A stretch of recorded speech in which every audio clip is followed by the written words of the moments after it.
शिवहर शंकर नमामि शंकर शिवशंकर शंभो, हे गिरिजापती भवानी शंकर शिवशंकर शंभो. बघा 2026 मध्ये नागपंचमी आणि पहिला श्रावण सोमवार हा कधी येत आहे आणि श्रावण महिन्याची सुरुवात कधी होणार आहे. तर नागांचा राजा वासुकी हा भगवान शिवशंकराचा परमभक्त होता. त्यांच्या भक्तीवर प्रसन्न होऊन महादेवांनी आपल्या गळ्यात त्याला स्थान दिले. नागदेवतेप्रती कृतज्ञता व्यक्त करण्यासाठी तसेच कालसर्पदोष शांत होण्यासाठी आणि सर्पदोष आपल्याला होऊ नये यासाठी नागपंचमी आवर्जून साजरी करावी. तर बघा नागपंचमी कशी साजरी करावी. पहिला श्रावण सोमवार हा 17 ऑगस्ट रोजी आलेला आहे. मी तुमच्यासोबत शेअर करणार आहे की नागपंचमीची साधी सोपी पूजा घरच्या घरी कशी करावी, तसेच श्रावण सोमवारची पूजासुद्धा कशी करावी. जर तुमच्या घराच्या आजूबाजूला कुठेही वारूळ नसेल तर काय करावे. नागपंचमीच्या पूजेमध्ये नागोबांचा नैवेद्य कोणता दाखवला जातो. 3 प्रकारचे नैवेद्य दाखवले जातात, ते सुद्धा मी तुम्हाला सांगणार आहे. नागदेवतेचा कोणता मंत्र या दिवशी आपल्याला आवर्जून म्हणायचा आहे, ज्यामुळे नागदेवतेची कृपा आपल्या संपूर्ण कुटुंबावर राहील आणि आपली इच्छापूर्ती सुद्धा होईल. नागपंचमीच्या दिवशी कोणते नियम पाळायचे आहेत, कारण या दिवशी तवा, कढई, चाकू, विळी या वस्तू वापरायच्या नसतात आणि अजून अशा बऱ्याच काही गोष्टी आहेत ज्या या दिवशी आपल्याला टाळायच्या आहेत. तर ज्या काही गोष्टी आहेत त्या आपल्याला आवर्जून करायच्या आहेत, ज्यामुळे नागदेवतेचा आपल्याला आशीर्वाद प्राप्त होत असतो. सुरुवात करूया आपण आता भावाच्या उपवासापासून. तर बऱ्याच जणांना प्रश्न पडलेला असतो की नागपंचमीच्या दिवशी भावाचा उपवास करावा की नाही करावा, कधी करावा, हा सुद्धा प्रश्न बऱ्याच जणांना पडलेला असतो. तर नागपंचमीच्या आदल्या दिवशी जो दिवस असतो ना, त्या दिवशी आपण हा भावाचा उपवास करायचा असतं. तर बघा अशा पद्धतीने तुम्हाला तुमच्या भागानुसार कधी आदल्या दिवशी करतात किंवा कधी त्या दिवशी उपवास केला जातो. जर तुमच्या भागानुसार, तुम्ही तुमच्या शहरानुसार, तुमचं जसं तुमच्या अगोदर घराण्यामध्ये तुमच्या कुलामध्ये जसा पूर्वीपासून आलेला आहे त्याच दिवशी तुम्ही उपवास करू शकता. पण सहसा आमच्याकडे तर नागपंचमीच्या आदल्या दिवशी उपवास केला जातो. पण तुमच्याकडे ज्या पद्धतीने उपवास केला जातो त्या पद्धतीने तुम्ही करा. त्याच दिवशी उपवास करायला तुम्ही प्राधान्य द्या. नागपंचमीच्या दिवशी करा, पण तुमच्या कुलामध्ये जर तुमच्या आदल्या दिवशी केला असो, जर पिढ्यानपिढ्यापासून आदल्या दिवशीच केला जात असेल तर तुम्ही सुद्धा आदल्या दिवशीच हा भावाचा उपवास करायचा आहे. आमच्याकडेही तसंच केलं जातं. त्यालाच तुम्ही प्राधान्य द्यायचं आहे, कारण आपल्याला आपल्या घराच्या रूढी परंपरा पाळायचा असतं आणि त्यापुढे ते चालूसुद्धा ठेवून असणं हे सुद्धा आपलं प्रथम कर्तव्य आहे. तर बघा अशा पद्धतीने तुम्हाला भावाचा उपवास हा नागपंचमीच्या आदल्या दिवशी केला जातो, तर तो तुम्हाला करायचा आहे. आणि नागपंचमीच्या दिवशी तुम्हाला नागदेवतेचे पूजन करून नागोबाला गोडाधोडाचा नैवेद्य दाखवून तेच गोडधोड पदार्थ खाऊन हा उपवास सोडला जातो. आणि दुसऱ्या पद्धतीने नागपंचमीच्या दिवशी सकाळी सूर्योदयापासून हा उपवास धरला जातो आणि नागोबाचं पूजन झाल्यानंतर गोडाधोडाचा नैवेद्य दाखवून ते पदार्थ खाऊन हा उपवास सोडला जातो. पहिल्या पद्धतीमध्ये जवळपास सगळीकडेच 1.5 दिवस आपल्याकडून हा उपवास धरला जातो आणि नागपंचमीच्या दिवशी सुद्धा आपल्याकडून हा उपवास केला जात असतो आणि तो उपवास हा नागपंचमीच्या दिवशी सोडला जातो. म्हणजे काय तर 1.5 दिवसाचा हा उपवास आपल्याकडून होत असतो आणि प्रत्येकाच्या भागामध्ये हा वेगवेगळ्या प्रकारे असतो. कुणी अगदी अर्धा दिवस सुद्धा उपवास करत असतो किंवा त्याच्याकडून घडत असतो. बघा अशा प्रकारे या दिवशी जसं काही जमेल तसं तुम्हाला या गोष्टी करायच्या आहेत. तसेच याबरोबर नागपंचमीच्या दिवशी जसं काही गोष्टी करायच्या नसतात त्याचबरोबर काही गोष्टी महिलांनी आवर्जून करायच्या असतात. त्यामधलं पहिलं म्हणजे या दिवशी नवीन वस्त्र, नवीन अलंकार आवर्जून परिधान करावे. त्याचबरोबर या दिवशी हातावर मेहंदीसुद्धा काढावी. डिझाईन वगैरे शक्य नसेल तर अगदी मेहंदीचा एक ठिपकासुद्धा काढलं तरीही चांगलं आहे आणि दोन्ही हातांना द्यायचा आहे. आणि त्याचबरोबर या दिवशी 5 झोके का होईना कुठे ना असेल तर तिथे जाऊन तुम्हाला खेळायचे आहेत. आणि त्यातली त्यात तर तुम्हाला मोठा किंवा लहान भाऊ असेल तर आवर्जून नागपंचमीच्या दिवशी कथेनुसार जेव्हा सतेश्वरीचा भाऊ वारला तर भावाच्या दुःखामध्ये ती निस्तेज झाली होती आणि तिला आनंदी करण्यासाठी नागदेव तिला नवीन वस्त्र आणि अलंकार आणून दिले होते. म्हणून या दिवशी आपण नवीन वस्त्र आणि जे काही अलंकार असतील ना ते सर्व अलंकार आपल्याला परिधान करायचे असतात.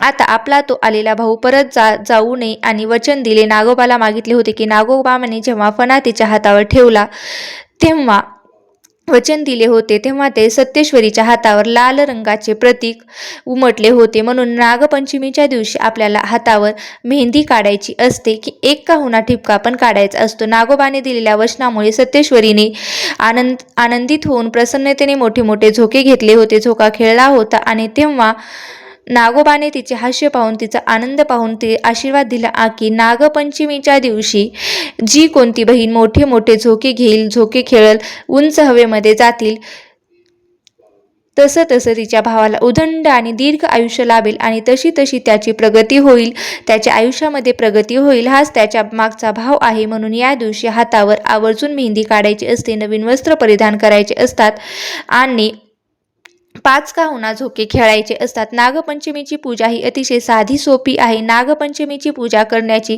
पद्धत तुमच्या शहरानुसार, भागानुसार वेगवेगळी असू शकते. थोडेफार बदल त्यामध्ये असू शकतात. तो बदल म्हणजे फक्त नाग काढण्याची असू शकतो. बाकी पूजा करण्याची पद्धत ही एकसारखीच असते. जसं की काही ठिकाणी जर मादी आणि त्याची 2 पिल्लं काढली जातात तर काही ठिकाणी 5 पिल्ले काढले जातात, तर नागोबाला काढले जातात. जसं की नर आणि मादी, त्याचबरोबर 3 पिल्ले सुद्धा बऱ्याच भागामध्ये काढले जातात. कोणी कागदावर पेनाने नागोबाचा परिवार काढला जातो तर त्याचं पूजन केलं जातं किंवा बऱ्याच ठिकाणी हा नागपंचमीचा जो कागद भेटत असतो त्याचं सुद्धा विकत आणून त्याची सुद्धा पूजा केली जाते. तुमच्या पद्धतीनुसार, तुमच्या भागानुसार तुमची ही मांडणी करायची आहे. आणि कोणत्याही पूजेची सुरुवात ही तुम्हाला गणपती बाप्पाच्या पूजनाने करत असतो. त्यामुळे सुरुवातीला दिवा लावून घ्यायचा आहे. जिथे कुठे तुम्ही पूजा करणार आहात तिथे हा नागपंचमीची पूजा फोटो तुम्ही देवघराच्या आजूबाजूला किंवा देवघराच्या समोर सुद्धा ठेवून तुम्ही पूजा केलं तरीही चालतं. तुमच्या घरामध्ये बघा चालू शकतं. बऱ्याच ठिकाणी श्रावण महिना सुरू झाला की श्रावणाच्या पहिल्या दिवशी ही नागपंचमीचा कागद भिंतीला चिटकवला जातो. तर तुमच्या घरात हा कागद जिथे चिटकवला आहे तिथेच तुम्ही नागपंचमीची पूजा करायची आहे. किंवा बऱ्याच घरामध्ये नागपंचमीच्या दिवशी हा कागद भिंतीला चिटकवला जातो तर तिथे तुम्हाला ही पूजा करायची आहे. हा कागद तुम्ही भिंतीला चिटकवू शकतात किंवा असा तुम्ही पॅडला सुद्धा लावून त्याची पूजा करू शकता. हा कागद नागपंचमीची पूजा झाल्यानंतर पॅडला लावलेला जो असतो ना, जशाच तसा देवघराच्या आजूबाजूला तुम्ही ठेवू शकतात. या कागदाचं पुढे काय करायचं तर कसा विसर्जित करायचं येणाऱ्या व्हिडिओमध्ये मी तुम्हाला लवकरच सांगेन. सध्या आपण हा जो कागद आहे तो विसर्जित करायचा नाही आणि जो काही आपण चौरंग पाट मांडलेला आहे त्यावर वस्त्र अंथरून घ्यायचं आहे. आणि हा जो नागपंचमीचा कागद आहे तो भिंतीवर टेकून किंवा भिंतीला चिटकून तुम्हाला ठेवायचा आहे. सुरुवातीला दिवा लावून घ्यायचा आहे, त्यानंतर गणपती बाप्पाचं पूजन करायचं आहे. आता नागपंचमीची पूजा ही सकाळी जितक्या लवकर होईल तितक्या लवकर तुम्हाला करायचं आहे. तुमचे देव पारशी ठेवायचे नाही. तर नागपंचमीची पूजा करायची असणं तरीही अजिबात अगोदर देवाची पूजा करून घ्यायची, मगच नागपंचमीची पूजा करायला सुरुवात करायची आहे. नागोबाची पूजा सकाळी केल्यानंतर ती दिवसभर तुम्हाला तशीच ठेवायची आहे. ती तुम्हाला एका जागेवरून उचलायची नाही. आपल्या घरामध्ये राहते, यामुळे आपल्या घरातील ज्या काही नकारात्मक लहरी आहेत ना त्या नकारात्मक लहरी सकारात्मक लहरीमध्ये बदलतात आणि सकारात्मक लहरी आपल्या घरामध्ये प्रवेश करत असतात आणि संपूर्ण घरभर ते पसरत असतात. त्यामुळे आपल्या घरामध्ये अगदी प्रसन्न आणि आनंदी वातावरण तयार होतं. आणि त्यामुळे सकाळच्या सात्विक वेळेत जितक्या लवकर होईल तितके तुम्ही 11 ते 11:30च्या आधी होईल तितक्या अगोदर तुम्हाला नागोबाचं पूजन करून घ्यायचं आहे. आणि दुपारी 12 ते 1, 2 या वेळेमध्ये तुम्हाला हे पूजन करायची नाही. मग देवपूजा झालेली आहे, लगेच आपण नागोबाचे पूजन करणार आहोत. त्यामुळे तुम्ही देवघरातील गणपती जिथे पूजेसाठी घेणार असाल परत त्याच गणपतीच्या मूर्तीवर अभिषेक वगैरे करण्याची गरज नाही, कारण देवपूजा करताना आपण त्या गणपतीच्या मूर्तीला स्नान घातलेलं आहे. त्यामुळे ती मूर्ती गणपतीची ठेवली आहे, तिला फक्त हळद कुंकू वगैरे अर्पण करायचं आहे, फुलं वगैरे अर्पण करायची आहेत. गणपती स्वरूप मानून तुम्ही एक सुपारी सुद्धा घेऊन तिची सुद्धा त्यावर अभिषेक घालून सुरुवातीला स्वच्छ पाण्यानंतर दुधाने पंचामृताने अभिषेक घालून घ्यायचा आहे आणि ती स्वच्छ पुसून घ्यायची आहे. आणि ओम गण गणपते नमः या मंत्राचा तुम्हाला जप करायचा आहे. अभिषेक करत असताना अभिषेक करून झाल्यानंतर तुम्हाला हळद कुंकू अक्षता वस्त्रमान फुलं हे गणपती बाप्पाला अर्पण करायचे आहे. तसेच एखादं जर लाल फुल असेल तर तेही सुद्धा तुम्ही गणपती बाप्पांना अर्पण करू शकतात. आणि गणपती बाप्पाचं स्मरण करून नागोबाच्या पूजेला सुरुवात करायची आहे. जो नागोबाचा कागद आहे तो त्याला सुद्धा तुम्हाला हळद कुंकू अर्पण करून घ्यायची आहे. नागोबाच्या कागदाला आखाड्याच्या पाण्याची माळ किंवा या दिवशी अर्पण करण्याला खूप जास्त महत्त्व आहे. त्यामुळे तुम्हाला जर ते मिळाले तर तुम्ही ते आखाड्याचे पानं हे नक्की त्याची एक माळ बनवून तुम्ही आवश्यक अर्पण करावे.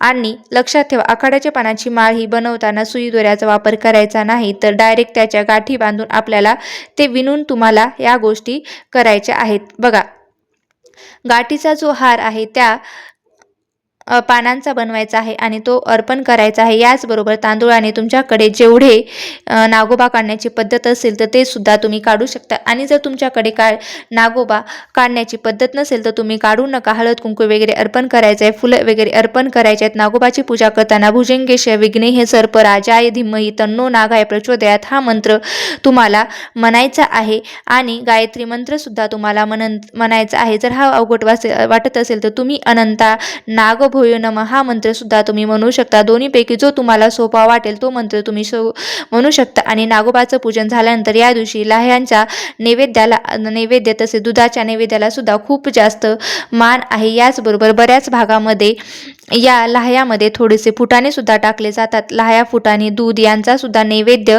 बऱ्याच भागामध्ये दाखवला जातो. जशा तुमच्या भागामध्ये जो नैवेद्य दाखवला जातो त्याप्रमाणे तुम्हाला नैवेद्य दाखवून घ्यायचा आहे. नैवेद्य दाखवून झाल्यानंतर सुरुवातीला गणपती आणि नंतर नागोबाची पूजा कहाणी ऐकून आपलं आसन सोडायचं आहे. पूजा झाल्यानंतर जो काही आपण गोडाधोडाचा स्वयंपाक बनवलेला आहे त्याचा आपण नैवेद्य दाखवायचा आहे. आणि त्यानंतर आपल्याला आपल्या भावाचा जो उपवास आहे तो सोडायचा आहे. बऱ्याच जणांना असा प्रश्न पडतो की मग मला भाऊ नाही, तर मग नागपंचमीच्या दिवशी भावाचा उपवास धरावा का? हे नागोबाला आपला भाऊ मानून आपण त्याचा उपवास धरावा का?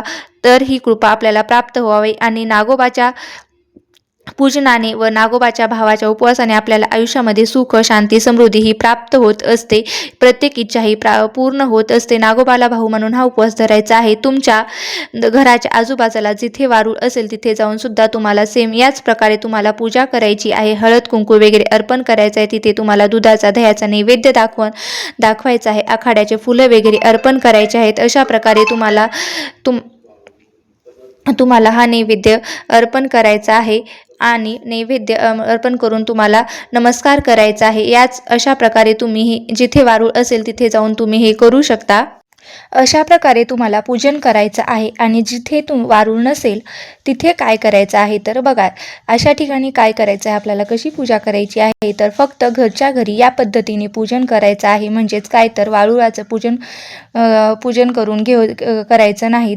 का तर बघा, अशा प्रकारे तुम्हाला नागदेवताची पूजा ही आपल्या घरामध्ये आवर्जून करायची आहे. तर या दिवशी आपल्याला नांगरणी, खोदकाम, खुरपण या गोष्टी चुकूनही करायच्या नाहीत. यामुळे आपल्या संपूर्ण घराला दोष लागू शकतो आणि तो फक्त आत्ताच नाही तर पिढ्यानपिढ्या तो आपल्या घराला दोष तसाच राहत असतो. कालसर्पदोष सुद्धा लागू शकतो. म्हणून या गोष्टी टाळायच्या आहेत. त्याचबरोबर या दिवशी केस विंचरायचे नाहीत, नख कापायचे नाहीत आणि दाढी कटिंग सुद्धा करायची नाही.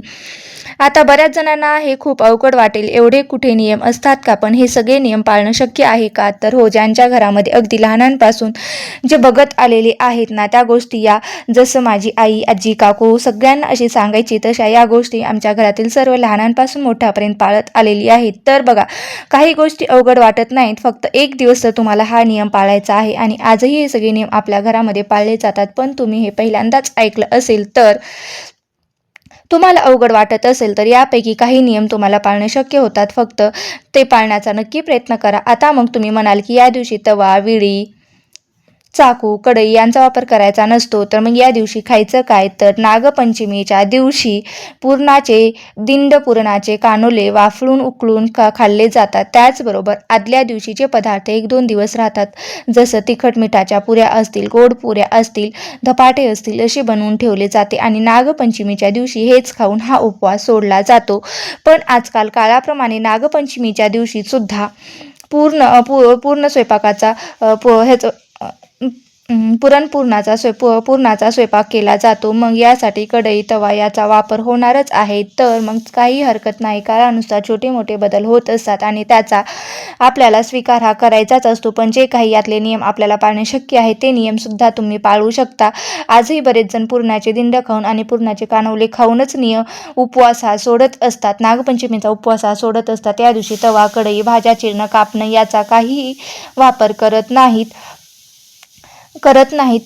तुम्ही प्रेग्नेंट असाल, तुमच्या घरामध्ये गर्भवती वगैरे स्त्रिया असतील तर नागपंचमीची जी पूजा असते ती करायची नसते आणि महादेवाची मंदिरामध्ये जाऊन सुद्धा दर्शन घ्यायचं नसतं. तुम्हाला जर डॉक्टरांनी सांगितलं असेल की उपवास वगैरे करू शकता तर मात्र तुम्ही डॉक्टरच्या सल्ल्यानुसारच उपवास करायचा आहे.